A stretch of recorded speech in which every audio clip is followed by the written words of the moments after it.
Boa tarde a todos e queria agradecer a oportunidade desta conferência e de estar aqui com um projeto que ainda está muito no início, e obrigado ao professor Reis Pinto e aos demais elementos da organização por este evento. Eu trago aqui um tema novo, ou velho, ou pelo menos estamos a tentar alterar aqui as palavras para que com elas possamos entrar num estudo com uma energia diferente.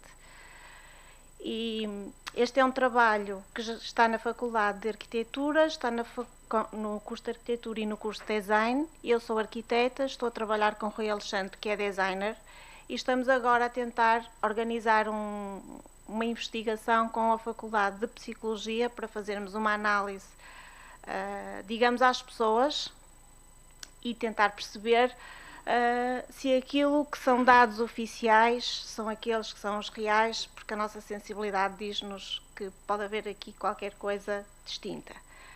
Estou aqui um bocadinho com o tema porque alteramos as palavras, não... Eu vou falar em português, podia falar em inglês, se tivesse aqui o Alan Organsky, mas tenho aqui um ex-professor meu, Carlos Alho, o Rui Barreiros Duarte, também já foram há algum tempo. Se calhar vou passar também à frente alguns elementos mais teóricos que tiveram origem num mestrado em semiologia, fenomenologia, existencialismo, mas estamos aqui com alterar a palavra sem abrigo para a palavra com abrigo, porque estamos numa faculdade e aquilo que queríamos fazer era o abrigo. O espaço mínimo para o corpo. Porquê? Porque estamos num século XXI, com muita tecnologia, com muito dinheiro público para poder ser usado com muita qualidade em novas construções, e eventualmente existem pessoas sem casa, sem teto. Os sem-abrigo que têm teto são aqueles que são institucionalizados e que já têm eventualmente uma segunda família e um teto que lhes dá uma cama. Os sem-abrigo, sem teto, são aqueles que dormem na rua e que não têm nenhum espaço. Portanto, estávamos a tentar fazer uma nova definição de casa. Esta imagem é simbólica e remete-nos à cabana primitiva. Estamos na primavera. Os animais fazem os seus tetos, os seus abrigos. Os homens com inteligência também fazem os seus abrigos. Os arquitetos acho que são responsáveis por nova qualidade e bem-estar nas habitações, mas às vezes esquecemos ou fechamos os olhos àqueles que efetivamente precisam do nosso apoio, que é um problema que também está no mundo, não está só em Portugal, mas que está todos os dias ao nosso lado. E os números, quando começamos a olhar para eles, são assustadores. Já tivemos uma reunião na Câmara de Porto, já percebemos que estes números parece que são melhores. O estudo que o ENIPSA, que é um organismo português que estuda, que faz levantamento e que está bem enraizado em todos os municípios, tem feito um trabalho extraordinário, e a partir daqui nós perguntamos, e agora? O que é que se faz com isto? Sem grandes filosofias, nós percebemos que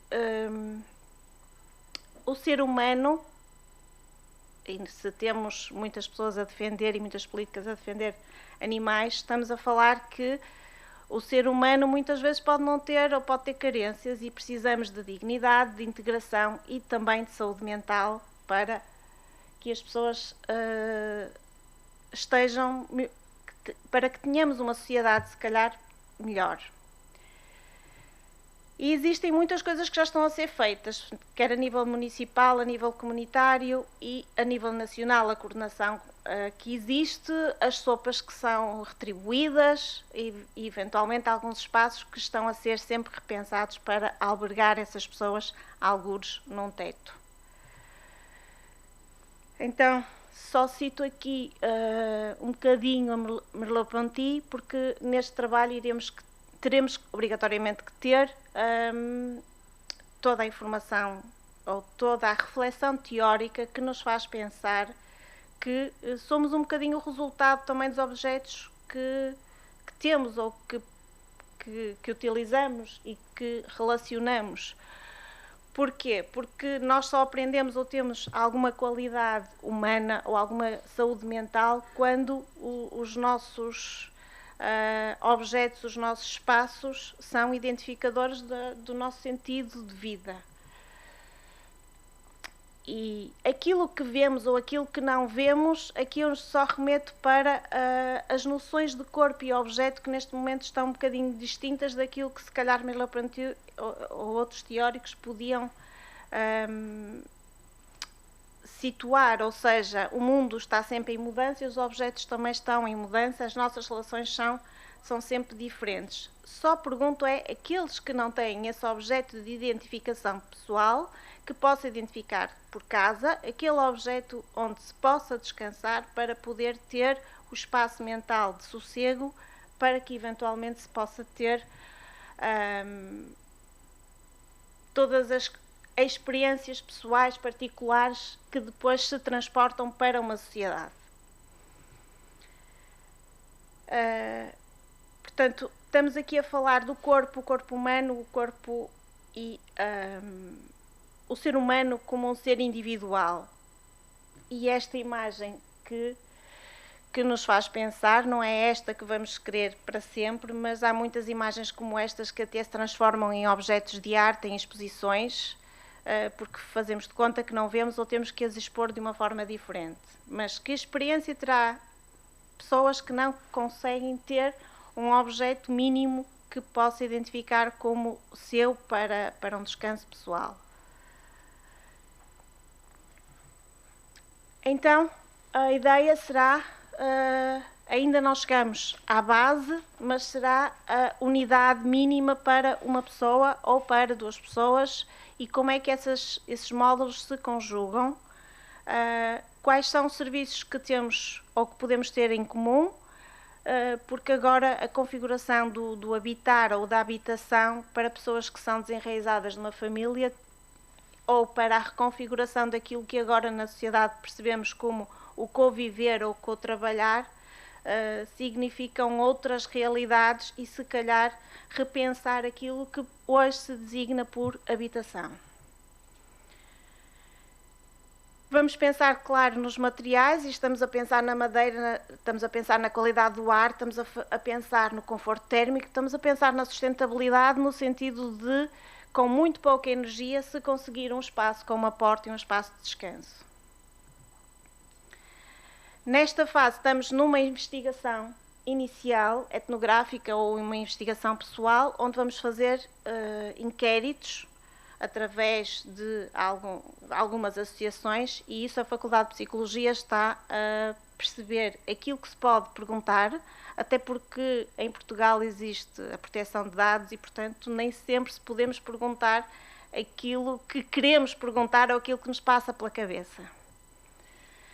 Portanto, estamos a tentar fazer um modelo tipo, um modelo primário, para poucas pessoas, não para resolver o problema de sem-abrigo, mas tentar perceber se nesta investigação podem surgir teorias ou pode existir algum conceito novo, algum conceito pequeno, onde se identifiquem pessoas e essas pessoas possam se reintegrar um dia na sociedade. Falando de novo em teorias, nós estamos numa sociedade diferente.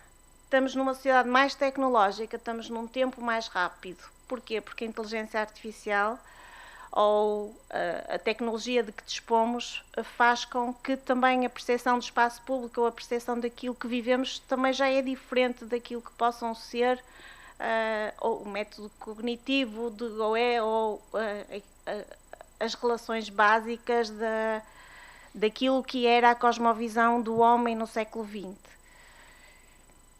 Daí que estamos a pensar um bocadinho que quais são os espaços daquelas pessoas que, se calhar com menos inteligência do que na vida académica, conseguem percorrer as cidades, conseguem viver em hospitais, conseguem viver em centros comerciais, até que ponto são deixados em espaços, ou o que é que os leva a ter o receio ou o medo da procura de algures um momento na cidade onde possam descansar. Então, cito aqui só duas coisas. Tenho pena do professor Alan Orgaski não estar aqui, mas estamos a situar outros modelos, mas descobrimos neste modelo do arquiteto Redwood uma medida 2x2, é um colchão, uma porta, um espaço coberto. Descobrimos no Ecological Living Model um modelo fora da rede que dá para uma família e que pode ser transportado e tem muita definição de detalhe, de pormenor, e um repensar do espaço mínimo para uma utilização pessoal, diária. A Sleepbox do Arche Group, que se torna um modelo comercial. O mínimo de 1 metro quadrado, e portanto se calhar não estamos a pensar nisso, mas é um modelo teórico que existe.